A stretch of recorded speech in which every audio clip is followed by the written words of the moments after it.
తమిళనాడు రాజకీయాల్లో ఒక ప్రభంజనం అయితే నమోదైందని చెప్పొచ్చు. ఇప్పటివరకు ఎవరు ఊహించినట్టుగా సర్వే సంస్థలు కూడా కనీసం ఊహించిన స్థాయిలో అయితే టీవీకే పార్టీ, విజయ్ స్థాపించిన పార్టీ అయితే ఒక ప్రభంజనం నమోదు చేసింది.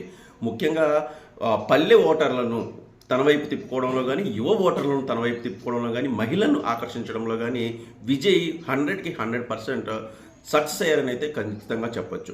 ఇప్పటి వరకు తమిళనాడు రాజకీయాల్లో అయితే డిఎంకే, లేకపోతే అన్నా డిఎంకే అన్న పరిస్థితిలో మూడో ప్రత్యామ్నాయంగా వ్యాక్యూమ్ను సృష్టించుకొని మరి విజయం సాధించడం అనేది ఖచ్చితంగా అభినందించాలి.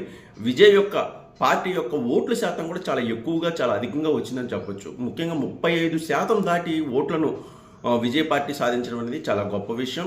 ఇది ఇప్పటి వరకు ఎన్టీఆర్, ఎంజీఆర్ తర్వాత మళ్ళీ అలాంటి ప్రపంచం సృష్టించిన వ్యక్తిగా విజయ్ అయితే ఖచ్చితంగా సినిమా చరిత్రలో అయితే గుర్తుండిపోతాడు అని అయితే ఖచ్చితంగా మనందరం చెప్పాల్సిన విషయం, గుర్తించాల్సిన విషయం, అభినందించాల్సిన విషయం అని కూడా చెప్పొచ్చు.